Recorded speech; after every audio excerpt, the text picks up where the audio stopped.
Bueno, muchas gracias por venir. Estoy muy contento de estar acá en la segunda presentación del libro. Y bueno, teniendo en cuenta lo apretado del tiempo, no haremos mucha ceremonia. Nos acompaña un panel extremadamente calificado sobre estos temas, que me alegra mucho que hayan tenido la generosidad de aceptar la invitación. Ya fueron presentados por Martín, así que no repetiré. Y bueno, vamos primero Magdalena, después Nicolás y después Camilo, si les parece bien. Muy bien. Adelante. Bueno, muchísimas gracias, muchas gracias Gabriel, muchas gracias a todos, a todas. Para mí es un honor estar presentando este libro. Y cuando pensaba qué compartir, pensaba, bueno, acá hay como tres capas diferentes, ¿no? Por un lado es un libro sobre Metol Ferré, sobre Alberto Metol Ferré.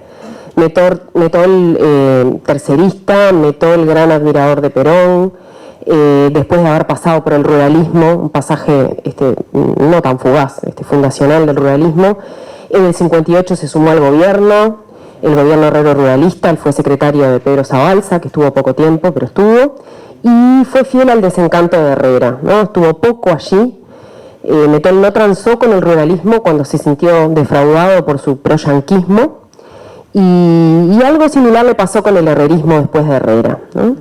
Desembocó en la izquierda nacional, una izquierda que unió a los socialistas de Vivian Trías con un sector del herrerismo, en la que sería su época más fermental de diálogo con el marxismo, y allí, bueno, se pliega a Erro, protagonizan la experiencia de la Unión Popular, una experiencia que fue un fracaso electoral, y esto además en un momento de ruptura de la juventud ruralista, ¿no? Ruptura por izquierda, por derecha, ahí está el germen de lo que unos años después va a ser la JUP, liderado por quien era alguien cercano a Metol también, que era Hugo Manini Ríos.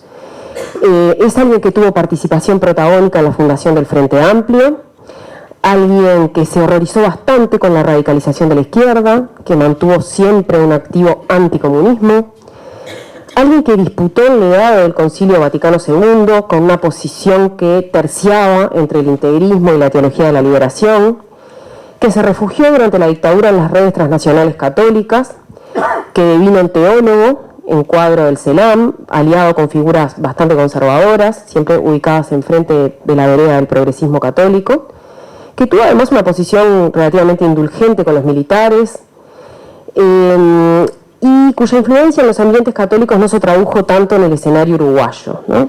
Un defensor del papado de Juan Pablo II, que después de la dictadura vuelve al Partido Nacional, esta vez cercano a Wilson, a quien procura acercar a Juan Pablo Terra y a la democracia cristiana, pero bueno, luego de la muerte de Wilson termina apoyando a Alberto Volonté, de quien también fue alguien cercano, un asesor cercano, y es en los 90, como consagra todo este recorrido que estoy planteando, es lo que está en el libro, ¿no? Que es en los 90 que se consagra como docente en ámbitos que tienen una línea ideológica bastante similar, en la Universidad Católica, en la Universidad de Montevideo, en el CLAE, también en el Instituto Artigas de Servicio Exterior. Es un personaje que fue bastante mejor valorado en Argentina, sobre todo gracias al ascenso del kirchnerismo, no tanto en Uruguay, ¿no? En Uruguay, como bien recoge el libro de Gabriel, se lo recupera recién cuando se rediscute la integración latinoamericana en un escenario de posguerra fría. Y es alguien que en las elecciones de 2009 apoyó a Mujica, sin que esto supusiera volver al Frente Amplio, ¿no? Recordemos que venían de una matriz común, ¿no? El herrero ruralismo y el pasaje por la Unión Popular. Los caminos se habían separado cuando Mujica opta por la lucha armada, pero Metol dice algo que recupera Gabriel, y dice: Mujica era el Herrera de los pobres. Murió ese año, murió unos días antes de la victoria electoral de Mujica en 2009, noviembre de 2009, no llegó a verlo, así como tampoco llegó a ver la concreción de Cabildo Abierto, un partido de extrema derecha que en sus bases ideológicas y en algunos de sus principales liderazgos está muy emparentado con Metol Ferré. Cuando murió, su legado fue reivindicado por derecha, por extrema derecha, en otras partes de América Latina. También fue reivindicado en el Vaticano, ¿no? Por el progresista Papa Francisco, que además de reivindicar su valor intelectual, había sido su amigo. Todo esto aparece en el libro, narrado excelentemente, porque es un libro escrito muy bien, muy disfrutable. Pero lo que al leer siento es que Metol es una excusa, o quizás no es el foco principal del problema que quiere atacar Gabriel. Es algo así como el vector para una serie de asuntos que Gabriel le hinca el diente con inteligencia, con erudición, con gran capacidad de interpelación también, ¿no? Es un libro que establece genealogías, filiaciones, grandes vertientes de pensamiento, en un mundo que fue cambiando las coordenadas, pero que tiene un cuerpo de ideas que persisten, que se adaptan, que mutan. Y es un libro en el que Gabriel discute con Mettol, no solo lo explica. ¿Qué es entonces lo que los lectores van a encontrar en este libro? Por lo menos lo que yo encontré. Sin dudas, un clima intelectual. Un clima intelectual fundamentalmente el de los 50 y 60, y sobre todo visto desde quienes estaban en los márgenes del Uruguay vallista, ¿no? Ese ambiente de los terceristas.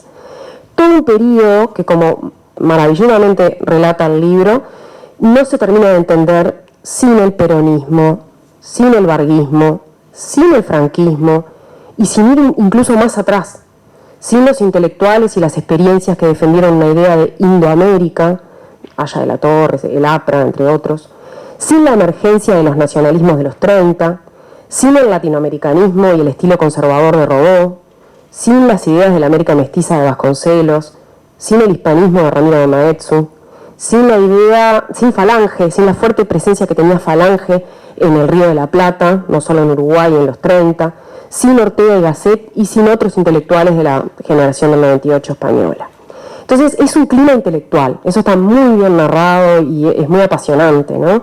Es el de los 50, el de las revistas, el del desembarco del marxismo y el desarrollismo en el campo intelectual uruguayo y latinoamericano, el de la discusión por izquierda y por derecha de la cuestión nacional, el apogeo y la caída del tercerismo. Y es un libro que, en donde aparecen además, se dedica bastante espacio a las coincidencias con Real de Azúa, a las polémicas con Quijano, igual de latinoamericanista, pero desde otro lugar, con otros supuestos, ¿no? Acá el hispanismo, la narrativa histórica y el catolicismo realmente separaban a Mettol de muchos terceristas. Es un libro, además de un clima intelectual, en el que aparecen narrado con mucha minucia y con mucha inteligencia los itinerarios de una familia ideológica, que es la del nacionalismo. Sus vínculos, sus derivas, sus zonas porosas con el liberalismo, con el fascismo, con el socialismo. Y es un libro que pone foco en algo que Gabriel describe como el nacionalismo popular rioplatense, que tiene su momento de apogeo entre principios de los 50 y principios de los 60. A mí es un libro además que es muy hábil y muy perspicaz en poner el foco en la fuerza que tuvo el peronismo en Uruguay. Y a mí eso me hizo acordar mucho a una tesis de doctorado que está por ser defendida, que es la tesis de Fernanda Broder, que trabaja el peronismo en Uruguay, que no es solo un espejo en el que proyectarse. En la apretada síntesis yo diría que encontramos una ventana también al revisionismo histórico rioplatense, del cual Mettol fue un destacado exponente. Mettol y Gabriel en el libro se posicionan en los 50 como una especie de pivot, ¿no? Para mirar hacia atrás y para proyectar futuro, para mirar hacia adelante. Esta mirada del pasado de Mettol Ferré y de los revisionistas estaba atravesada por esta idea de que Uruguay era una nación fallida, un país que debía haber sido parte de algo más grande, Hispanoamérica, y que había truncado su destino.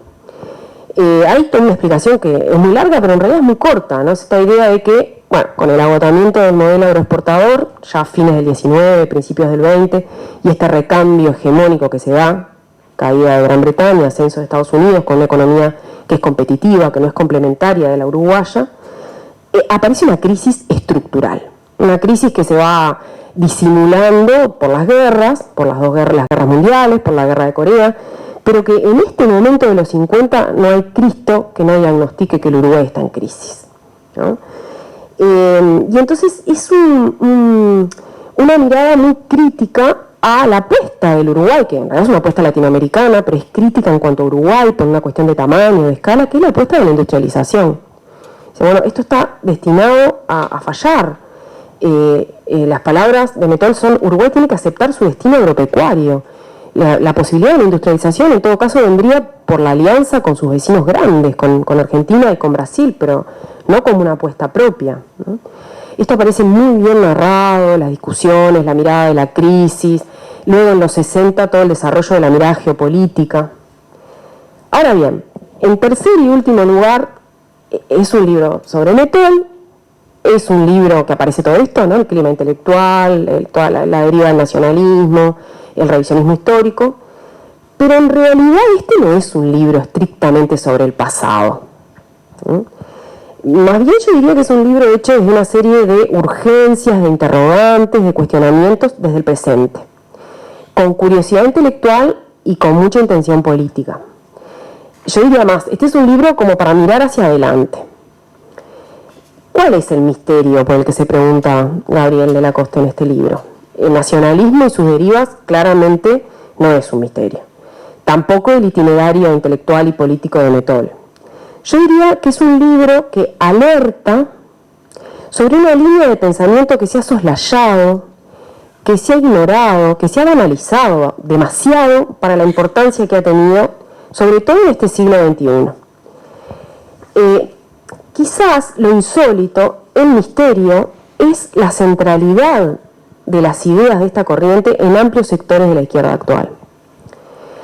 Tengamos en cuenta también que estas ideas nacionalistas y geopolíticas que aparecen tan bien desmenuzadas en este libro, prendieron muy temprano en buena parte del ejército y siguen vigentes. Y yo diría que una cosa que dice el libro y con la que coincido totalmente es que la izquierda siempre estuvo mal rumbeada en relación a este tema, al nacionalismo y al ejército. Todo este asunto rompió, y yo creo que sigue rompiendo los ojos, con Cabildo Abierto. Porque esto supone, un desafío para la izquierda. Pero en realidad el libro muestra que esto viene de muy atrás, que este es un asunto que tiene raíces firmes muy atrás. Cabildo Abierto, como manifestaciones anteriores del nacionalismo de derecha, está del lado del pueblo, ¿no? Denuncia usura, denuncia los beneficios para las multinacionales, la extranjerización de la tierra, las exenciones impositivas. Sus principales dirigentes tuvieron escarceos de distinta índole con la izquierda. Entonces me parece que este libro es muy bienvenido para ayudarnos a poner las cosas en su sitio. El recorrido que hace Gabriel no deja lugar a dudas. Mettol era un conservador nato, convencido, orgulloso. Eso que a todas luces es evidente, cuesta ser entendido en el campo de las izquierdas. Se puede ser popular, se puede hablar en nombre del pueblo, se puede definirse anti-establishment, al menos en lo retórico, y ser profundamente de derecha. Asimilar las derechas con los intereses de las clases dominantes, nuestra idea de las derechas como voz política de las élites, es pensar en una definición muy restrictiva del término derecha, ¿no? Que justamente le quita peso a las diferencias que hay en ese universo. Mettol fue alguien que estuvo invariablemente a favor del orden, de la autoridad, de las figuras líder, conductora de movimientos populares, y eso lo inscribe en la vertiente del nacionalismo populista, con una mirada mucho menos decadentista que el nacionalismo oligárquico, que el nacionalismo anterior, más elitista, y mucho más entusiasmado con esto de las pertenencias populares, ¿no? Que habrían sido traicionadas por la clase política. Esto se ve muy bien en la admiración que Mettol siente por Forja. Estuvo siempre del lado del catolicismo, del lado del conservadurismo social, del lado del conservadurismo moral. Estuvo siempre del lado del miedo a la revolución, en el sentido del miedo al igualitarismo, el miedo a la vulneración de lo que le parece uno de los derechos más sagrados, el de propiedad. Estuvo también siempre, eso Gabriel lo retrata muy bien, en un segundo plano, ¿no? Como consejero del príncipe. Repasemos para rematar. Lo marcó Herrera a Mettol. Gabriel dice, y me parece muy compartible, que hay una estructura, es textual, mental y emocional profundamente herrerista. Lo marcó Perón y el peronismo. Un Perón que logra conducir la movilización de los sectores trabajadores y logra cooptar, neutralizar repertorios simbólicos y militantes de la izquierda.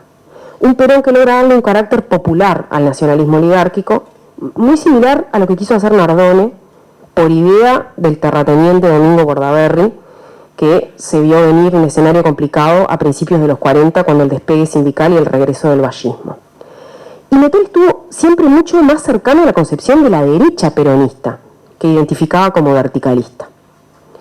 Marcado por un peronismo que negaba la lucha de clases, que militaba incluso por la superación de esta idea, que hablaba de complementariedad, no de enfrentamiento, que luchaba por colocar como central la cuestión nacional, por encima de la lucha de clases. A Mettol lo marcó profundamente Nardone. Lo marcó por conectar con el bajo pueblo, por su eficacia para pegarle al vallismo, por defender una reforma agraria propietarista, por abrazar la doctrina social de la Iglesia y por su defensa de una economía social de mercado. Lo marcó muchísimo el vínculo con Argentina. Tenía muy fuerte amistad y vínculo intelectual con Abelardo Ramos, un importante intelectual de la izquierda nacional argentina, con Jauretche y con el grupo Forja, además Jauretche exiliado en Montevideo después del derrocamiento de Perón. Jauretche decía que Mettol era como un hijo para él, con José María Rosa, con otros. Pero yo diría que lo marcó sobre todo y a fuego la Iglesia. Y en este trabajo queda muy bien expuesta la importancia de la Iglesia, su conversión espontánea al catolicismo, su mirada de la historia, su concepción de la desigualdad social, su moral, sus ideas políticas, se asientan en el catolicismo. Termino ya. Mettol se declaró socialista católico, pero rechazó la teología de la liberación. Se dijo, como dice Gabriel, un tomista silvestre, ¿no?, que adhería a la filosofía de la desigualdad y a la verticalidad. Cierro. Gabriel dice que su pensamiento es textual peligroso. Es un canto de sirena que parece, dice, diseñado para llevar a personas de izquierda sin que se den cuenta a posiciones de derecha. Yo diría, y esto se va a tomar como una postura corporativa y positivista, lo asumo, que al margen del contenido siempre hay algo tan potente como peligroso en el género ensayo, sobre todo en el buen ensayo. Pensemos que el revisionismo es un relato sin evidencia que haga la diferencia, un relato que dice cosas y que afirma cosas sin que haya nueva evidencia. Gabriel lo retrata como un orfebre, alguien que construyó tradición. Usa una expresión muy hermosa que dice orfebre ideológico. Y este libro me parece que es una invitación a desandar todo ese camino, una invitación a la deconstrucción, a deconstruir una idea sobre América Latina y una supuesta esencia cultural latinoamericana que tiene mucho arraigo entre nosotros. Un libro que alerta contra las palabras y un libro que dice fuerte, urge desmontar relatos míticos de América Latina colonial, de la herencia hispana, del caudillismo, de Artigas, de los populismos, de los liderazgos mesiánicos, de ejércitos salvadores. En definitiva, me parece que es un libro que invita a revisar, a revisarnos y a hacer orfebres de nuevas síntesis, ¿no?, de otras narrativas. Y me parece que por todo esto es un libro excelente, maravilloso, necesario, muy bienvenido. Así que felicitaciones.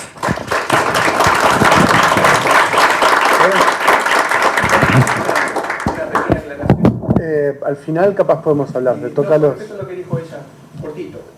Yo fui testigo de alguna manera de la ocupación de Nuevas Bases. Mi padre era Ari Ponce, era amigo de Mettol. Sí. Quería hacer dos observaciones con respecto a lo que dijo ella. Bien. Bueno, buenas noches, una alegría estar acá comentando este increíble libro al lado de amigos y docentes. En este libro yo creo que queda inaugural de Lacoste teólogo, si me permite la afirmación. Y con un gran hallazgo que es encontrar a alguien que pueda explicar de manera certera y clara la diferencia entre teología de la liberación y teología del pueblo, que es una de las discusiones que nos encontró con Gabriel en varios momentos, y también descubrir al Smith oculto, que fue otra de los temas teológicos políticos que con Gabriel hemos discutido. Es un libro que también me parece interesante porque por más que él es politólogo, no escapa a discutir desde la teología o con la teología. Y eso es fundamental para entender el pensamiento de Mettol y entender sus marcos y sus raíces, sus genealogías, como decían, porque para Mettol la teología es la madre de todas las ciencias. Entonces, entender la teología es fundamental porque para Mettol era ordenadora, era estructurante. Y también la teología que va explicando Gabriel de Mettol, que es la teología también de la providencia, no solo la del pueblo, que después voy a hablar un poquito de eso, es orientadora de la historia y discute de una manera muy interesante desde el pensamiento de Smith, por ejemplo, con Spinoza y con muchos otros autores. Voy a rescatar al principio y al final, para mí el eje central, que para mí es de mucha lucidez, es la idea de verticalidad, que es el punto central del libro, y es un punto extremadamente teológico, porque parte de la idea de un Dios que interviene de manera externa en el mundo y en el hombre y en la naturaleza y ordena de forma jerárquica todas las cosas. Entonces Mettol, siguiendo a Tomás de Aquino, está siempre mirando hacia arriba. Y esta primacía de la teología para Mettol es central para entender también el diálogo con las ciencias sociales y con la filosofía, y también porque era parte de la identidad constitutiva del ser latinoamericano para Metol. Entonces, Gabriel va recorriendo determinadas palabras claves, que bueno, algunas ya las mencionaron, o algunos actores claves, el diálogo con Herrera, con Perón, con Artigas, con el Artigas católico, que después también es el mismo que retoma Manini y Sturla en la idea de nuestra identidad nacional, y también la idea de nexo, que me hizo acordar de una charla donde nos encontramos también con Emil Secuda, que vendría a ser también como una heredera, al fin de cuentas. Emil Secuda es una filósofa vinculada al pensamiento de Francisco. Y Gabriel plantea unas palabras que son fundamentales, como la idea de llave, la idea de clave, la idea de mística, la idea del símbolo, la idea de la unidad, que son conceptos intrínsecos, capaz del pensamiento de Metol, del pensamiento metoliano, y bueno, me parece que van recorriendo como distintos puntos del libro. Yo solo voy a detenerme en las partes teológicas, así no me meto en el campo de mis docentes acá, porque ellos dos son docentes míos, entonces tengo que portarme bien. Tomás, el tomismo silvestre, me parece que eso es fantástico, porque tiene esta cuestión de la dispersión, de la producción, hablamos de ese Metol que está tanto en una parroquia, como en un bar, como en una universidad. Es un Metol que anda por todos lados, pero siempre está encuadrado en un pensamiento particular, y está en estos centros de pensamiento, sea la UEM, sea el Instituto Artigas, sea el CELAM, y siempre va manteniendo esta idea que por más que hay como una dispersión de la producción, siempre hay una integralidad. Yo comentaba a Gabriel que me parece que también es interesante esta vía que no es integrista, sino que es integral, porque es un catolicismo que abarca la totalidad de la realidad. Y este tomismo al cual adhiere Metol es profundamente heredero de la Contrarreforma, del Concilio de Trento, y del catolicismo que él entiende viene de mano del Imperio portugués y del Imperio español. Metol es un gran papista, y a Metol lo vemos, y Gabriel lo ubica muy bien en sus raíces y en su pensamiento, que van desde el Concilio Vaticano I al Concilio Vaticano II, de Pío XI a Pío XII. Gabriel va manejando como esos cambios geopolíticos de la historia católica, geopolíticos mundiales implican cambios en la Iglesia Católica, y lo hace con una gran honestidad, y va como escrutando el designio de los tiempos de Metol en su contexto eclesial. O sea, va entendiendo a Metol en su contexto, y me parece que es bastante honesto y franco en leerlo así como es en los distintos momentos de Metol, en los distintos Metol. Hay una cosa que recupera Gabriel que me parece importante para leer el presente, que es la defensa, por ejemplo, de Metol de la encíclica Humanae Vitae, que es una encíclica que Pablo VI promueve en el contexto post-Concilio Vaticano II para hablar de la crisis familiar, de los métodos anticonceptivos, sobre el control del cuerpo. Es una encíclica que es fuertemente anti-agenda feminista, diríamos hoy. Es una encíclica que se mete mucho en la vida privada de las familias, de las personas, pero después también está muy vinculada al orden social también. Y es interesante porque Metol la defiende desde un punto de vista antiimperialista, ¿no? Y él siempre como que busca defender a Pablo VI en este caso, desde la mirada más, no sé, la palabra revolucionaria quizás no cabe, pero sí de la manera más antiimperialista posible. En el contexto donde todos están discutiendo el Concilio Vaticano II, Metol está discutiendo la encíclica Humanae Vitae. Y eso es un dato que después, a la luz del impacto posterior del pensamiento de Metol, es bien interesante tenerlo en cuenta. Y después, Metol, cuando relee a Pablo VI y relee después a Juan Pablo II, él está todo el tiempo defendiendo la Iglesia jerárquica, incluso en oposición a teólogos como Hans Kuhn y teólogos de la liberación y cardenales europeos que querían una Iglesia más horizontal. Él va siempre defendiendo como la visión más conservadora en el contexto de Pablo VI, y después cuando él empieza esa carrera que asciende en el CELAM, que eso yo no lo tenía ni leído ni escuchado con la claridad que vos los vas planteando, Mettol se va ubicando en lugares estratégicos en la estructura del CELAM y se vuelve un actor clave para contrarrestar la teología de la liberación en el contexto de la Iglesia Católica Latinoamericana, y usando siempre este esquema epistemológico de la teología tomista para hablar del rol político de la Iglesia Católica. Porque mientras que Gustavo Gutiérrez y la teología de la liberación empieza o quiere promover un diálogo de la sociedad con los sectores, con la Iglesia, con los movimientos sociales desde los márgenes, en su aspecto más transformador y revolucionario, Mettol centra a la Iglesia desde su rol institucional y en diálogo con lo que Gabriel explica muy bien, que es la teología del pueblo, que es una teología que es antimarxista, es antiliberal, y está enmarcada y muy influenciada por el peronismo.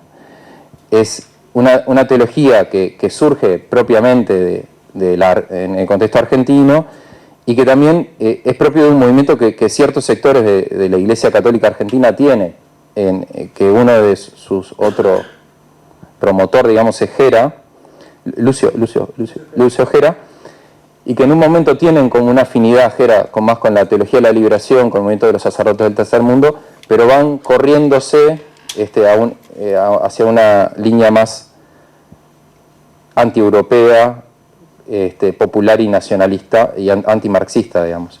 Entonces, para la teología del pueblo es clave discutir el concepto de lucha de clases, o sea, salir del eje de lucha de clases y llevar al diálogo de la religión con la patria, con la nación, con la tradición, con el folclore. La teología del pueblo defiende una idea de conjunto orgánico de la comunidad, de la unidad, y donde la divergencia es el enemigo, que para mí es una de las cosas que logra explicar muy bien, porque es muy heredera del pensamiento de Smith. Entonces la idea del enemigo como el demonio, o sea, la diversidad como un enemigo y como un otro, esa es la demonología de Mettol que dice Gabriel de una manera muy interesante. Entonces, para Mettol, la historia del pueblo latinoamericano está atravesada por esta iglesia católica barroca de la Contrarreforma, que se opone a la Ilustración, al Renacimiento, a la Reforma protestante, y que busca la evangelización desde la cultura. Y esto es uno de los grandes logros del libro de Gabriel, que es poder explicar la teología del pueblo, que luego es clave para entender también el pensamiento del Papa Francisco. Bueno, Mettol discute luego también, ya voy terminando, en el año 78 también vuelve a retomar con más fuerza en Puebla la idea de verticalidad, de unidad, de oposición a la divergencia, y también cuando vuelve a destacar la defensa de Juan Pablo II, porque Mettol era un gran defensor del pensamiento de Juan Pablo II, vuelve a discutir o a conceptualizar algunos elementos como son la familia, la persona, y vuelve también a releer a Juan Pablo II de una visión anticolonial y antielitista. O sea, siempre su lectura de los papas tiene como un poco esa clave, por más que con la complejidad de un papa, incluso como Juan Pablo II, que también termina siendo aliado del modelo neoliberal, o sectores también muy cercanos a Juan Pablo II. Y yo creo que ahí, vos lo traes también, Mettol al final del cuenta se da cuenta que su lucha contra la teología de la liberación, al final del cuenta terminó siendo un poco funcional a los intereses más de un cristianismo más afín al neoliberalismo. Así que bueno, yo creo que lo central del libro, y que lo que me parece es muy valioso de lo que Gabriel recupera, aparte de la lectura de la teología de la liberación, en diferencia a la teología del pueblo, es que el eje de la verticalidad.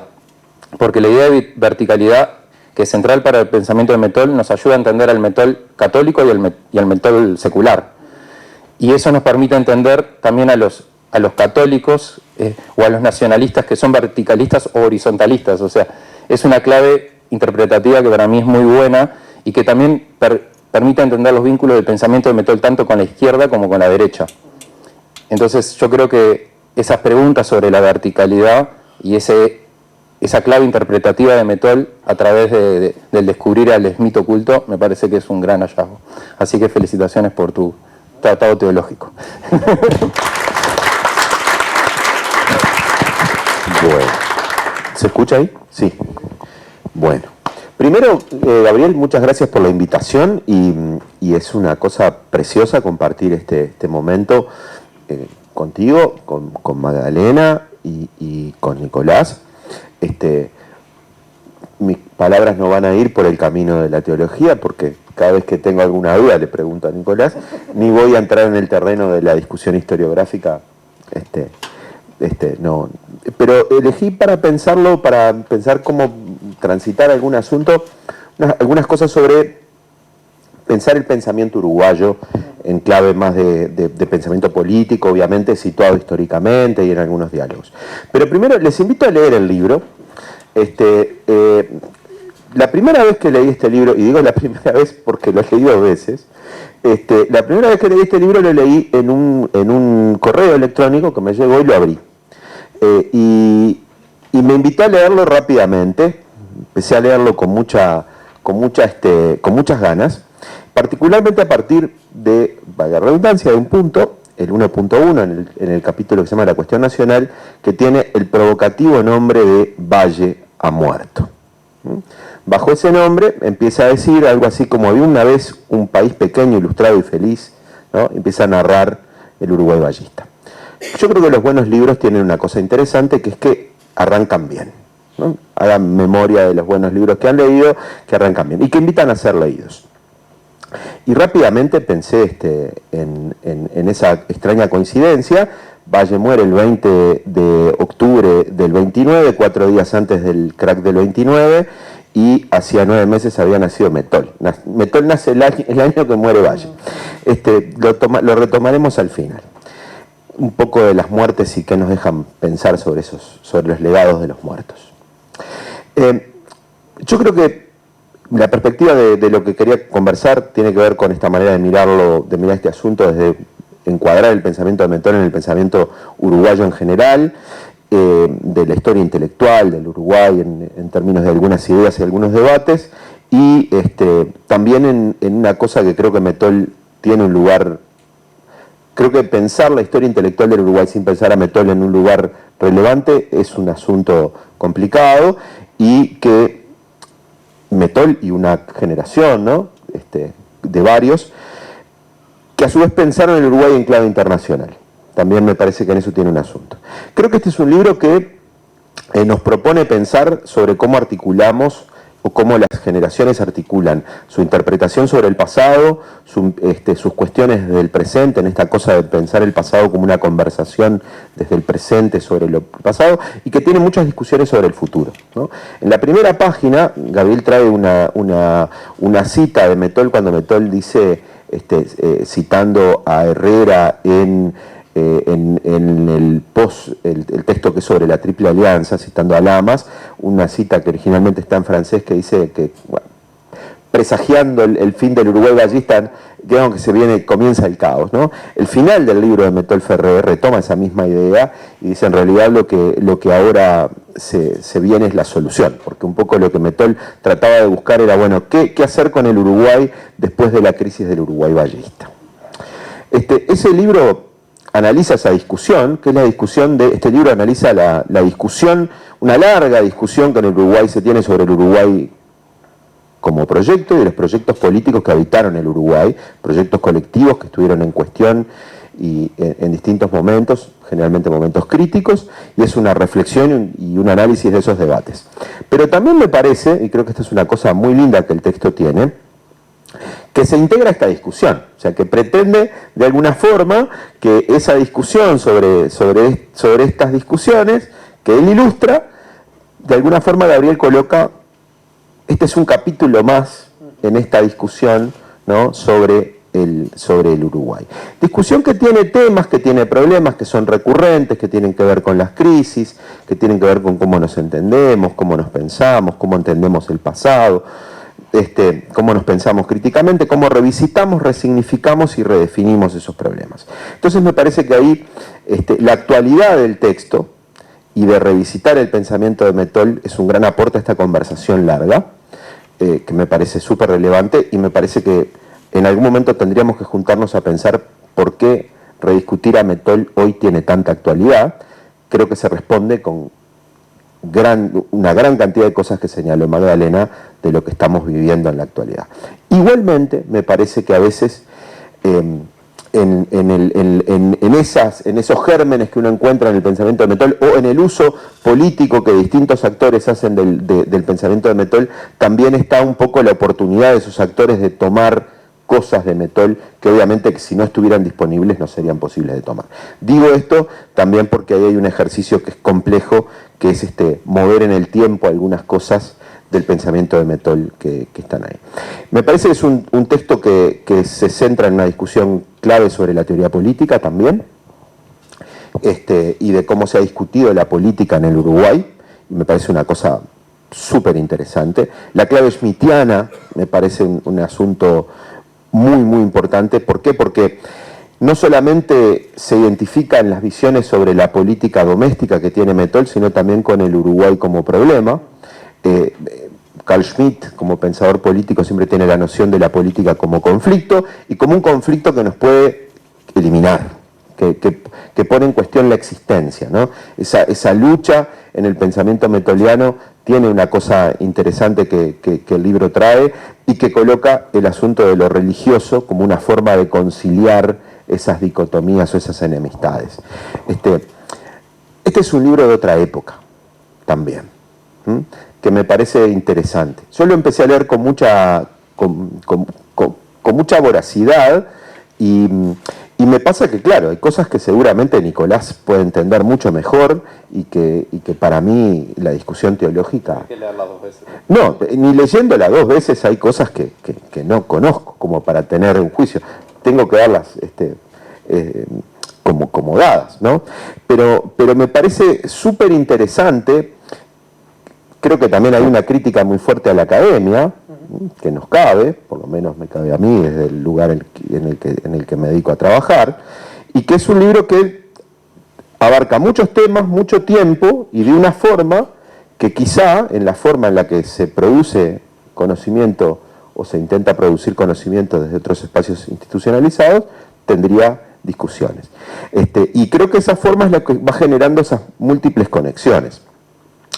Creo que es un libro que discute la política, la esencia de cómo entendemos y cómo se ha entendido la política en el Uruguay, que recoge algunas visiones que se les ha dado poca bola, que tienen que ver con una noción a veces muy organicista de la sociedad, con ciertas jerarquías, con ciertos órdenes, que abreva en los cántaros del hispanismo. Creo que toda esa es una recorrida más que muy bien hecha, y que ese hispanismo es clave en el nacionalismo de Mettol, que creo que ese es uno de los elementos para mí súper destacables del texto, que es el reconocer un conjunto de distintos tipos de nacionalismos que se van acuñando en un momento en el Uruguay, y que algunos de ellos construyen espacios comunes.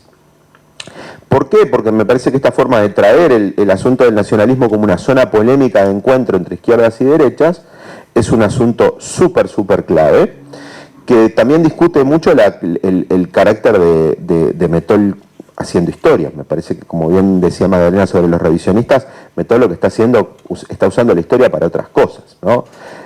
Recuerdo a Hobsbawm escribiendo y diciendo, bueno, lo que nunca podría ser un historiador es nacionalista, y mucho menos si es un historiador marxista, y después explicando por qué, ¿no? Sin embargo, Mettol hace una reconstrucción del nacionalismo, una discusión de sus mitos, y hace un espacio a partir de repensar la cuestión nacional, un asunto. Ese hispanismo es un centro de la construcción de Mettol en su argumento. Me parece que está súper bien trabajado, súper bien desarrollado, y que coloca un asunto que es el antimaterialismo del pensamiento mettoliano, que me parece que es súper importante. Y ahí tengo un matiz en la discusión, pero es para abrir discusiones posteriores, que es el tema de, hay un rechazo de Mettol a algunas nociones, y algunas confrontaciones con la ilustración francesa, con una parte de la ilustración, pero también recoge otros aspectos de la ilustración española, que hacen a ese hispanismo y que tienen que ver con una ilustración, con los ilustrados católicos, aquellos que querían conciliar razón y fe, que veían tensiones entre modernidad y progreso, entre tradición y secularización y religión, que a su vez van a pensar el Estado en manera orgánica, que lo van a pensar desde arriba, y ahí entra el verticalismo en una noción constructora moderna del Estado, de las jerarquías y de la sociedad, que es hija de una ilustración hispana, ¿no?, con características diferentes a la francesa.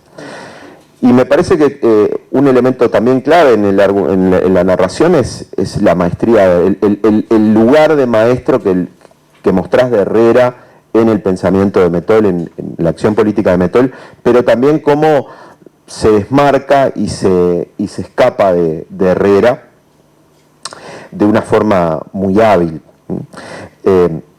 Y yo creo que en algún momento, cuando se hace el recorrido de la trayectoria de Mettol, se habla de la sinuosidad de Mettol. Y si uno tomara quizá el nacionalismo y el nacionalismo al que Mettol fue adhiriendo, quizá uno podría hacer la paradoja de que la línea sigue directa, el problema es lo que se movía del espectro político que iba adhiriendo a esa idea de nacionalismo con raíces hispanas y regionales. Y no sé dónde estaba la sinuosidad, pero también puede ser otro elemento que podemos discutir. Yo creo que no quería ser para nada coherente, porque en realidad estaba haciendo política constantemente en ese asunto. Ese Herrera, padre de Mettol en el términos de pensamiento, ese Herrera del Uruguay internacional, el Herrera de la Revolución Francesa y Sudamérica, lo lleva a una discusión que corta la obra mettoliana, que es la discusión no solamente sobre el nacionalismo, sino sobre el nacionalismo popular y sobre sobre el pueblo, sobre qué es lo popular. Y este texto, cuando el libro de Gabriel, cuando nos invita a discutir esta relación del pueblo en distintos espacios, yo creo que corre el eje de la discusión de una forma muy inteligente, que es no preguntarse quién es el pueblo, sino, imitando la canción, es el pueblo donde está, ¿no? O sea, ¿cómo se organiza ese pueblo? Y creo que la forma de organización y la importancia de las jerarquías, que es un elemento clave, y del orden tan presente en el pensamiento de Herrera, está allí. Y creo que el otro elemento antiiluminista que uno puede discutir es esa visión casi arcádica que tiene Mettol muchas veces de estas cosas se fueron perdiendo, se fueron corrompiendo, estaban en otro planteo. Pero creo que es un nacionalismo distinto, y voy cerrando con esta idea pensando ya en el final del libro, luego de recorrer esta mirada sobre la cuestión nacional y distintas visiones, va llegando al Mettol que piensa al Uruguay inserto en la región. Y yo creo que esa manera de mostrar a Mettol en el contexto, en el diálogo con lo regional, muestra el corte del pensamiento de Mettol con el herrerismo, con Herrera. Herrera va a hablar del egoísmo sagrado de la nación. Va a pensar la nación y el Uruguay a partir de elementos propios y de su propia existencia. Es un antiimperialista Herrera por realista, no por contrahegemónico, ¿no? Se puede ser antiimperialista y de derecha, se puede invocar una causa popular y ser de derecha, ¿no? Y ya vamos cerrando. Ese egoísmo sagrado que aparece en esa visión es también parte de su noción geopolítica más clave, que lo lleva también a discutir con el antivallismo, al que concilia, al que termina de construir en esta idea de ese pequeño país modelo que el vallismo quiso construir y que está en crisis en el momento que él escribe, y trata de pensar la historia en otra clave, donde el Uruguay, en vez de ser una cuña que separa, es la clave de dovela que construye un arco virtuoso de unidad latinoamericana.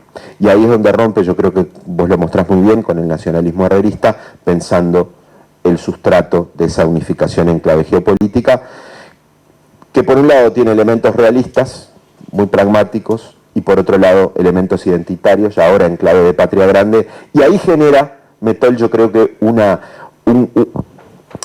matriz donde gente por derecha y por izquierda ha pensado la política y piensa la política internacional, y esto creo que es uno de los elementos clave que este texto muestra y que nos ayuda a pensar para adelante una de las cuestiones más relevantes del Uruguay. Y creo que en el fondo es ese asunto, ¿qué permite el proyecto común? Si es el hispanismo, esa historia común, esos elementos que Metol plantea, o hay otros posibles, lo que vos te terminás preguntando en el libro. Y quizá muerto Valle y muerto Metol, capaz que lo que nos terminás de proponer es una discusión sobre si pensar el Uruguay es un pensamiento en clave de nación o es un pensamiento en clave de república, si es un pensamiento en clave de proyecto propio o de proyecto compartido. Y creo que esas cosas estimulan el texto y te lo agradecemos por haberlo puesto sobre la mesa.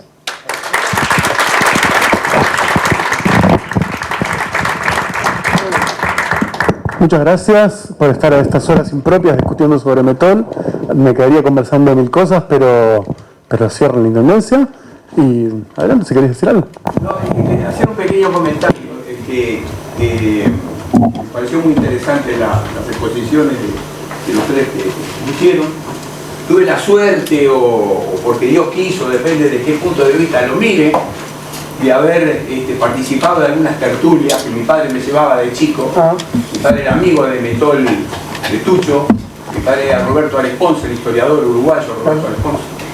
Y fui testigo de algunas polémicas, de algunas discusiones en el Sorocabana, en la agrupación Nuevas Bases, atrás de la vieja casa de gobierno, en torno a la revista Nexo. Y quería hacer alguna pequeña precisión sobre lo que oí. Cortito que nos echan. Cortito. Yo creo que Metol no vería a Cabildo Abierto como un partido de ultraderecha, de extrema derecha. Aclaro que no tengo nada que ver con Cabildo Abierto, pero digo, conociendo a mi padre, creo que no jugarían que Cabildo Abierto es un partido de ultraderecha. Una cuestión. La otra cuestión es que no eran anticomunistas. El término anticomunista puede tener un significado extremo. Yo creo que ellos eran críticos del marxismo, como rindiendo culto a la economía, viendo al hombre como un esclavo de la cosa, del dinero, que lo llevaba a Marx a ser un imperialista más, ¿verdad? Apoyando a Inglaterra en la India, apoyando a Estados Unidos en la colonización de América, ¿verdad? Entonces ellos eran críticos del marxismo. Había un espiritualismo, lo que señaló muy bien el compañero ahí del cristianismo. Eran críticos del marxismo. Eso no significa que fueran anticomunistas. Por otro lado, eran críticos de la aplicación del estalinismo acá en el Río de la Plata. Cómo lo vivía un uruguayo, donde se le quería imponer un modelo de partido, de verticalismo, de falta de discusión, de amplitud, que de repente, hoy viendo la historia y viendo las guerras mundiales, digo, de repente en Rusia tenía algo de ser, porque hay una situación militar, ¿verdad? Y cuando hay guerra hay verticalismo, porque no se puede poner a discutir las cosas últimamente. Entonces ya el estalinismo, que yo también era muy crítico, hoy a la distancia no lo veo, no soy tan crítico, porque digo allá y acá. Por eso lo del nacionalismo creo que es una cosa muy buena, porque nos sitúa en nuestra realidad.